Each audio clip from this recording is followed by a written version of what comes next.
Welcome back to Fresh from the Showcase. Today we're going to be discussing the Breitling Montbrillant, sometimes pronounced Montbrilliant. This is going to be the 1461. It's a complicated movement, pun intended.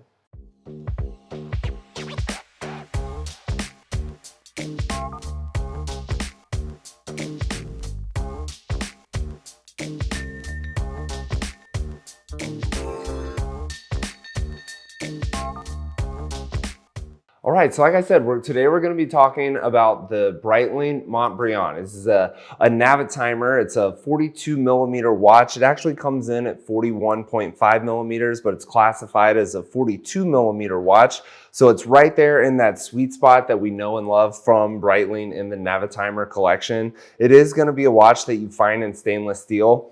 And it does boast a 42-hour power reserve, so you don't have to worry about winding the watch every day, and it does have an automatic movement that can help perpetuate that. Now, a couple of things about this watch. I've got a couple of examples here, one with the black dial and one with the silver dial. I have seen it in that traditional blue dial that we've seen before on the Breitling Navitimer.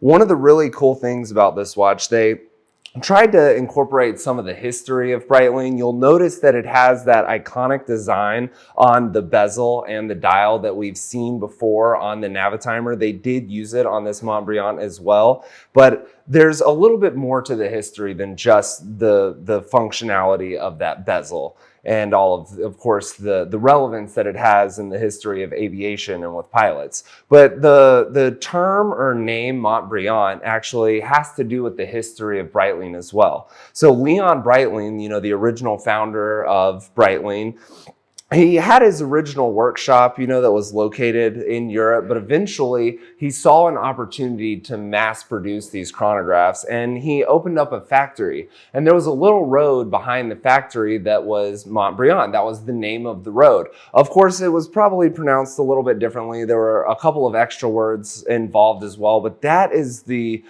key phrase that has stuck with Breitling over the centuries now, and it is now they've worked it into this particular watch. So you'll notice though when we publish this and when you see it on the listings and on the internet that it's not usually just called the Montbrillant. It's a Navitimer Montbrillant 1461, and that 1461 has to do with the type of movement that is inside the watch, and it's got a lot of complications. It is a complicated movement for a complicated watch, but all of the functions that you'll find within this are extremely relevant and something that any person would use on a day-to-day basis. So let's go through some of the features that you'll find on this particular watch. It does have the ability to read the seconds and the minutes and the hours like we would expect on pretty much any watch ever, but it also has the ability to tell you the day of the week, the date of the month of the year, as well as the Moonphase. Now you get all of that and a chronograph. And the chronograph not only has, your stop start with and reset for your seconds, it counts the minutes and the hours, but you'll notice that they have a 30-minute timer as well as a 12-hour timer. So this has a lot of functionality. You can really use the watch just to tell you what time of the year it is. If you've kind of gotten lost, I know with COVID and all that, the days have turned into weeks to months to years now.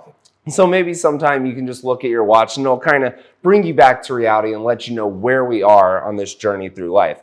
Now, there are a couple of other things I feel like are pretty important about this watch, one of which is going to be the fact that it does have a water resistant rating. So it is a water resistant rating of 30 meters, which you'll also see published as 3 bar or 3 ATM, which is actually considered atmospheres. And all three of those measurements are the same, but that does not mean that you can swim with this watch about 100 feet down into the water. This is actually going to be used as more of a splash resistant rating, where if you were washing your hands and got a little bit of water on your watch, it would be okay. If you were caught out in the rain and needed to get indoors or under shelter, you would want to take care of your phone first if it was not waterproof. It will be able to withstand some wet raindrops. You don't have to worry about shielding it and covering it. It'll be okay, but I would not recommend, Breitling would not recommend swimming in the watch or showering in it, bathing. Definitely do not go scuba diving in this watch.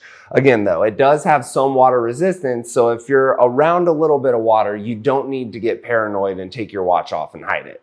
Now, I've talked a little bit about the 1461. I talked about how it's a complicated movement, but let's talk about that time, or that number, the 1461. Where does that come from? You know, why did they choose 1461? And the reason is it's not a perpetual calendar, meaning that it can go for, you know, 100 years without being reset. This is actually going to last for 1461 days.